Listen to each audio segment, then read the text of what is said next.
Welcome to another interesting episode of The Lawyer's Tea, sponsored by the Law Hub Solicitors and Advocates. Today on The Lawyer's Tea, we have an interesting and very crucial topic to discuss. Um, Title of today's podcast is Self-Defense and Insecurity. I have my colleagues here with me to discuss this. On my left, I have. Hi viewers, my name is Odinaka Eric. It's nice to be here again on this episode. Thank you very much. And on my right, we have a known guest. Please introduce yourself. Thank you so much and good day everyone. My name is Ayodele from Adepitan. Thank you very much. So they will accompany me to discuss this very interesting topic. So, firstly, a lot of people don't understand what the term self-defense is all about. I would like for us to break it down into the elements of self-defense. Mr. Eric, can you take the lead on that? Okay, yeah, thank you so much for this opportunity. Yeah. Yes, so many people actually perceive self-defense to mean attack on maybe people that are actually planning to attack you, whereas it actually means self-preservation. You understand? Self-preservation, safety, trying as much as possible to prevent that harm from coming to you. So in discussing the elements, you have to be sure that there is an imminent attack or imminent danger. Understand? Before you can be able to say that you are defending yourself. You understand? So that's the first and the major element. Then there is the issue of the defense being proportional to the attack you are receiving or the danger coming towards you.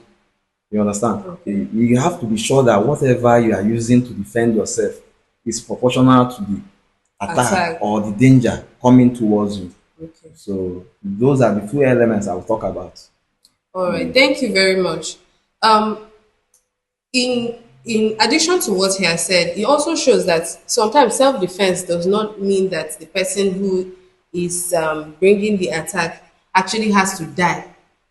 A person's life does not need to be lost either way for there to have been self-defense.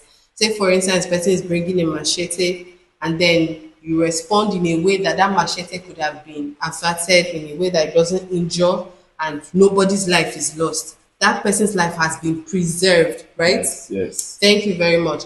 But what we are looking at also is also the other side of it, where a person in trying to save their life, in trying to defend their life from imminent threat, from danger, takes the life of another person.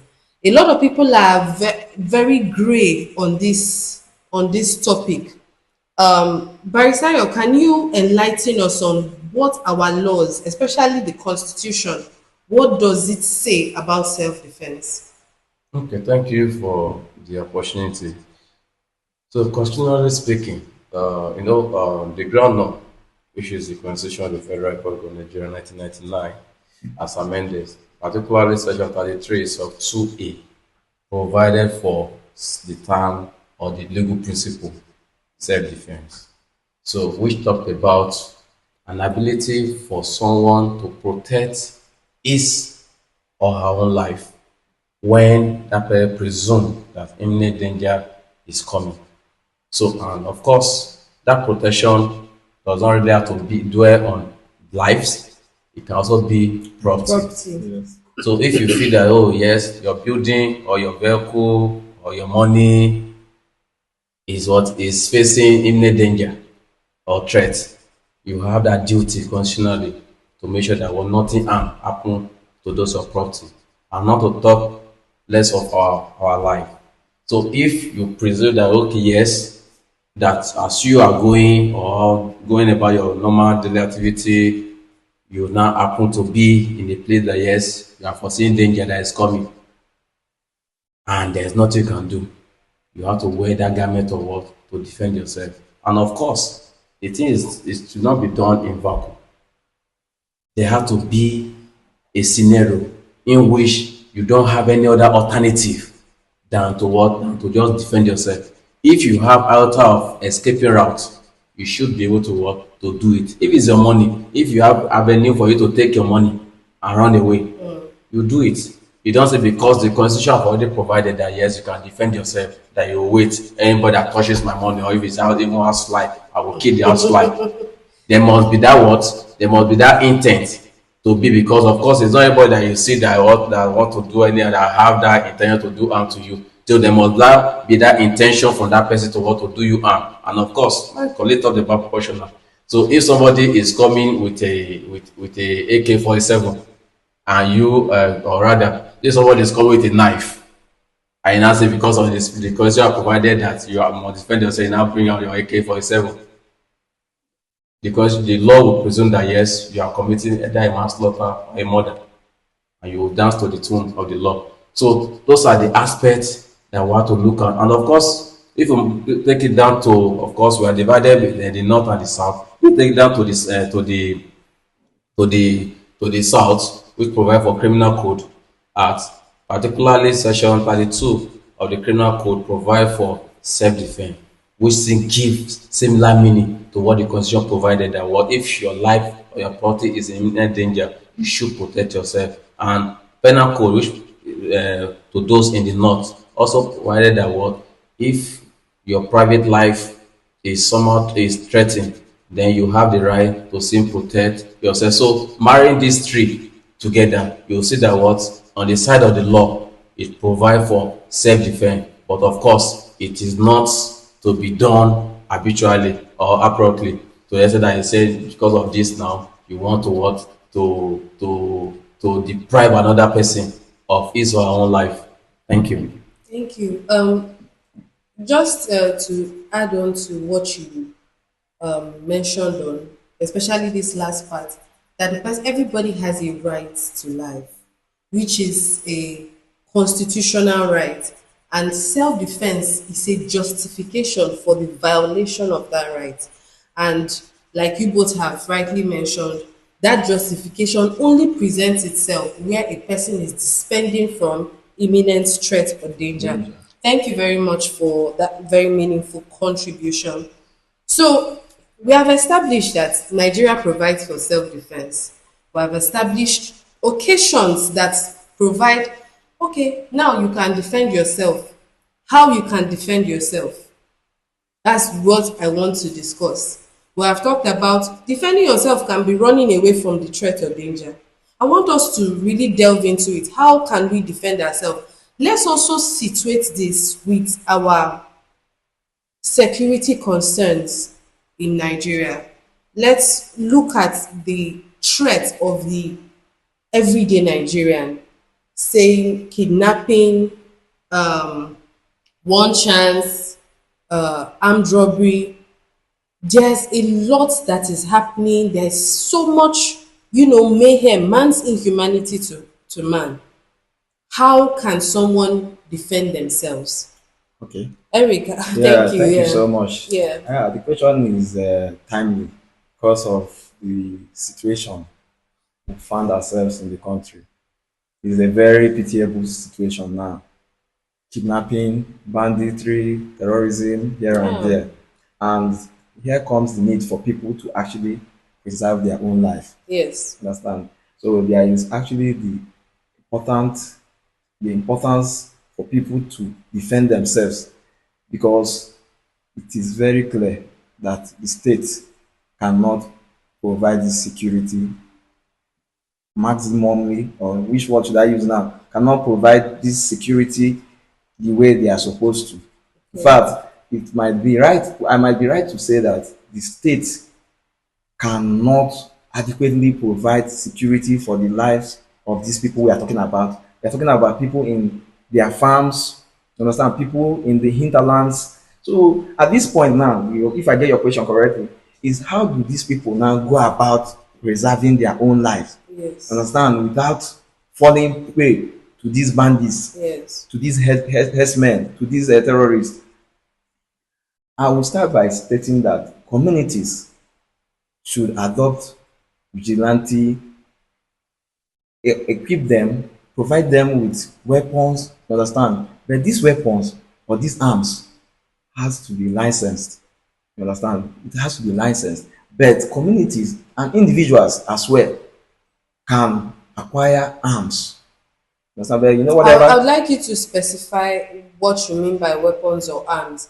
You know, a stick can be an arm. This stick up can be a weapon. firearms, firearms. You know when I'm talking about Okay, firearms, I will actually streamline it down to the provisions of our law. You know, our okay. law we did not make it very wide for everybody to Acquire acquire firearms. firearms. But I am of the view and of the opinion that the the law should look into that and consider and make it very available, or let me use the word easily available for citizens, responsible citizens, so to say, to be able to acquire firearms Let to me let protect their me let me lives. put a pause on that. Yes. Barrister Ayo, are you of that same view?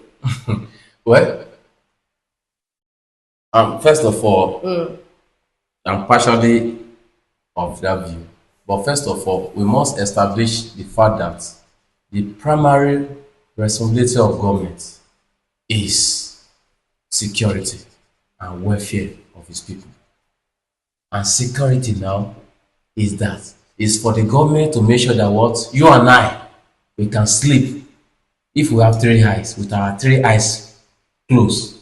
Whether we can choose not to even lock our door, knowing fully well that yes, government is there through the law enforcement agency protecting us. So the government must wake up to do their duty, to make sure that what they earn the trust of the people, the Nigerian people. Because if government cannot provide security and welfare for the people, and in this context now security, then they have work to do. So section 14 sub 2 of the constitution, which is our ground law, must be obeyed to the latter by the government. Then secondly, in the area of before self-defense, of course the law has provided self-defense, but there must be imminent danger or threat. What can you and I do in this instance? Now we should be able to protect ourselves.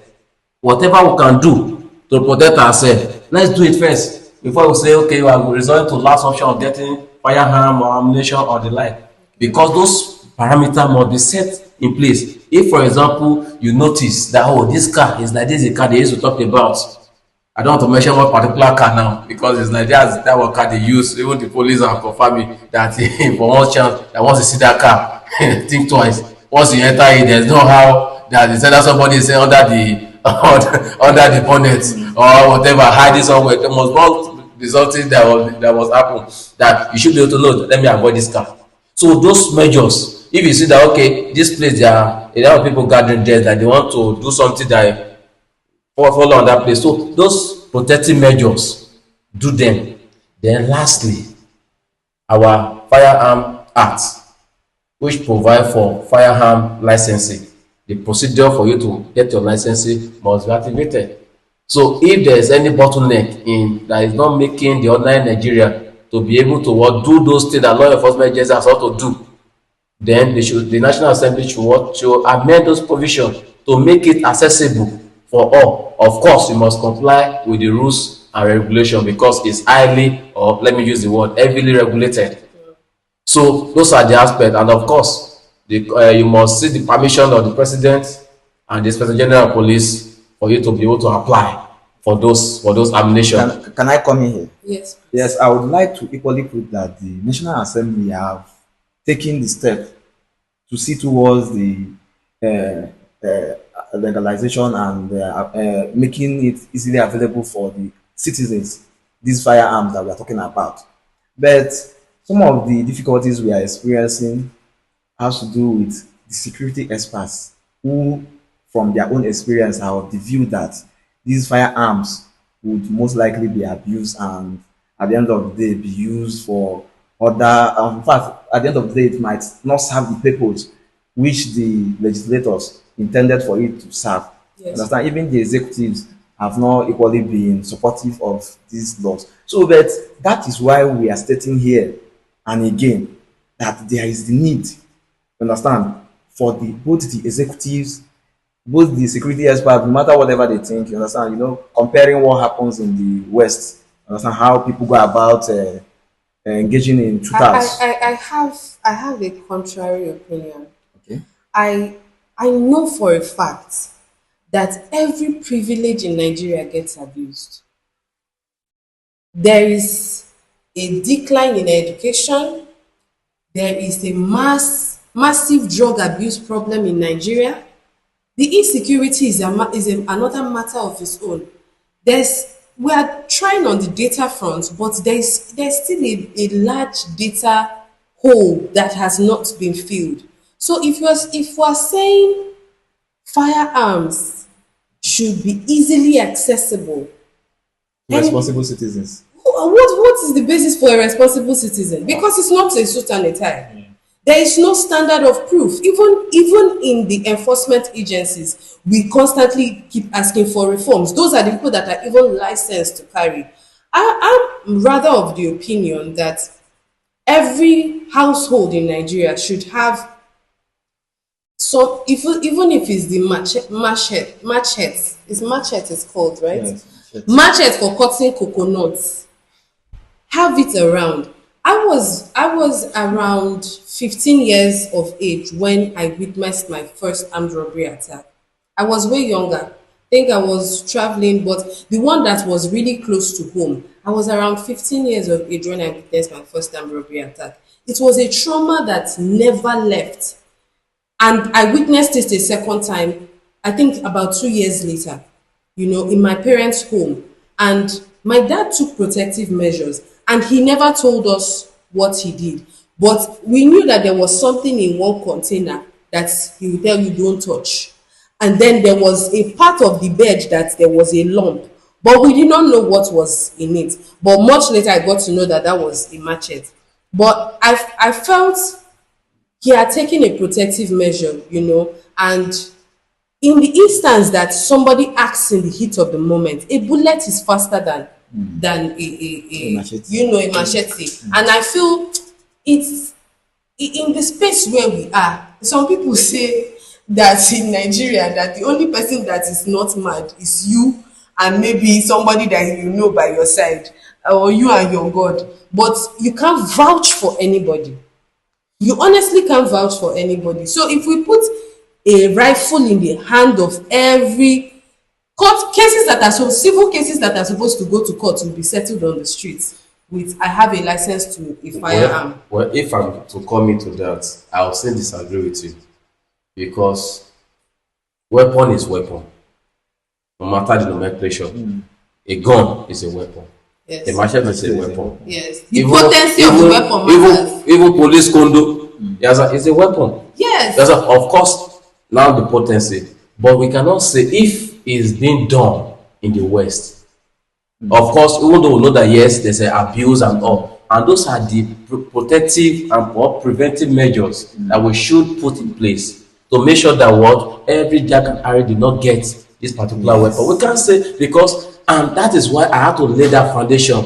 I believe that Section 14 sub 2 of the Constitution, which provide for security, that the primary purpose of government is security. So if the government can't secure its citizen, we won't be discussing this topic. So we'll leave it for our viewers to let us know your take on this. Should firearms be made easily accessible? Let's just take the next question. Yes, we have to leave it to the I know viewers. the word you use. The viewers will not say that it should be made easily accessible. What we are saying is that it should be made accessible to responsible citizens. Should it be To made serve as deterrence for other should it be people. made Yes. accessible to responsible citizens? And if you use it wrongly, You should face the law. so those are the measures. We've heard your question, so let us know your view on this. So what should happen? So we have discussed in at length what can happen in self-defense and all of that, and worst case scenario, a person's life is taken. So what is the next line of action where a person has acted in self-defense, whether it's self-defense of a domestic issue, armed robbery incident, or even with addressing insecurity, where we have said, our vigilante they've come together, and while trying to avert imminent danger on our community, they were able to, you know, take the life of say one person or less than, fell victim, we had fatality and all of that. What is the next line of action? Should they just dig a Okay. shallow grave, cover it, everybody let's clap our hand and Okay, if I may sink come into kumbaya? that, if I may come into that, well, if they decide to do that, whenever they are caught, they will dance to the music. So simply, if the life of someone is lost at the cost of you self-defending yourself, the first step for you to do is to report yourself to the law enforcement agency, and in this case now, the Nigerian Police Force. Locate a nearby police station Can and you report yourself. confidently say to our viewers that they Yes. should go and tell the police that oga police I just keep person for my house You, Now, he wan come rob I me think you have to I like, do just declare that mistake. you kill the person. now, You will state how it happened. she has a question, so let me Okay, look at the oh. viewer very well. Viewer, we are seated there to let you know the right you have in the legal space. The first thing you should do is for you to approach any police station and tell them that I have this and this has happened. Based on this, that I was defending myself. After you have surrendered to the police station, now give your account of what has happened. Okay. You give account of what has happened. Now this will be able to what, to enlighten or to make the police officer to be informed of what has actually happened.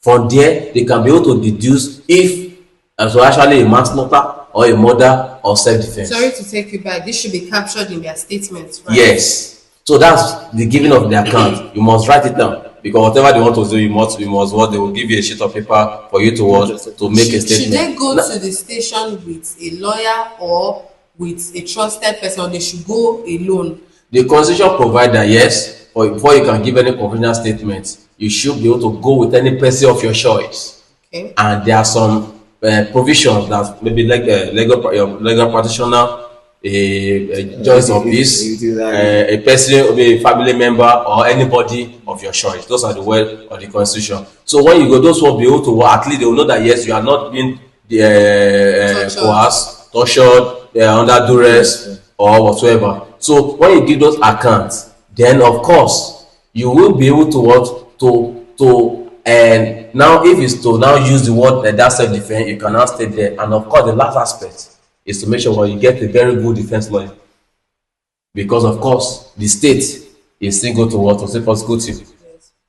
And what the state prosecute you is that if you don't have don't have the resource to get a lawyer, the state will still provide a lawyer for you. But you have to make sure that that lawyer is a very good defense lawyer. I'm not saying lawyers are bad, yes, but of course we have our expertise. So get a very good lawyer that is good in that area, and of course you leave it to what has happened. So if those elements that we have highlighted from the beginning of the program are there, then of course What self-defense will is save the you. best case scenario? What's the worst case scenario in a prosecution for, I would say murder, and then the defense of self-defense comes up? What can a person be expecting? Let me Okay, throw it to yeah, Eric. all right. Thank you so much once again. My colleague was trying to analyze this issue of trying to defend yourself and this thing happen, what we are supposed to do. Yeah. What the worst case scenario and the best case scenario will happen this way. Let me explain it now.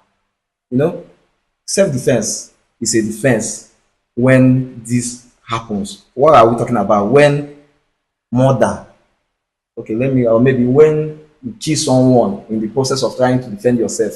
Self-defense on its own now is a defense that your counsel, your lawyer can rely on.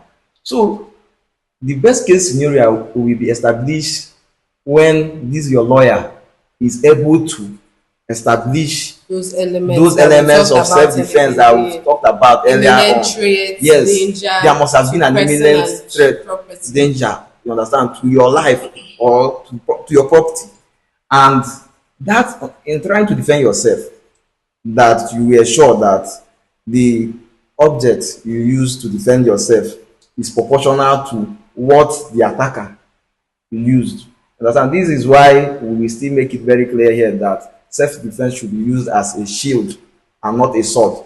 You Okay. understand? So Okay. if you are trying to Very defend important. yourself, if you are trying to defend yourself, ensure that it is proportional. So if your lawyer is able to establish these elements that actually establish self-defense, the best case scenario for you is that you will be acquitted. You understand? Of every murder of, charge. of every murder or manslaughter charge against you. The worst case scenario will happen where your lawyer is not able to establish. So it's the lawyer's fault. No, it will be it is the case we are talking about now. If the Because prosecutors are able to establish that, if you hold your thoughts, they have to be, because when it comes to the issue of court now, yeah. the It's lawyer between- is your advocate. Yes. So my lord will not listen to you. Yes, it's not. Yeah. So my lord will listen to your lawyer and say, even though you say excuse me, because I've seen the court Yeah. that the defendant or, defendant. or suspect or Accused. will say, or the accused will say, my lord, I have something to say. You say, tell your lawyer. Yes, sir. So your lawyer is your mouthpiece, your advocate now.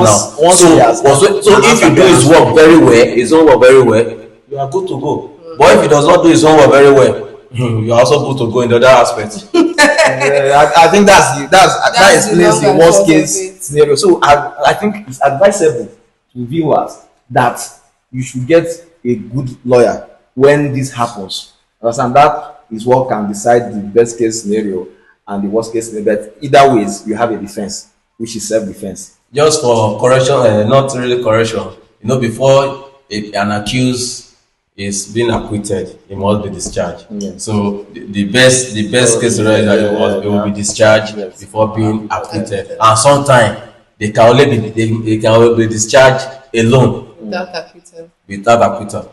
By my lord, which give room to the law enforcement agent to what? To retry. Retry. Because of what? There's no acquittal. Yes. But once there's discharge and acquittal, Discharge and acquittal. it's only appeal that they can go. Yes. This has been very, very enlightening. This has been a very robust discourse. We wish we had more time to talk about this. In light of everything that Nigerians are going through, not just Nigerians, even around the world, in light of the raging insecurity, the raging quest for peace, for hope, we hope that this expose, this discourse has been able to give you some insight into ways that you can protect yourself. Protecting yourself might not be by carrying arms, it might be by running away. Self-defense is not proved when you are going to look for vengeance. Remember, like Barrister Eric said, it is not a sword, it is more of a shield. So while you go about your duties, while you continue to be a proud Nigerian, we hope that this finds you and this helps you put your mind at rest. And we know that the government and the state of Nigeria is doing all within its power to restore the hope, the faith, and the resilience of every Nigerian in these trying times. Take care and God bless. Thank you for watching.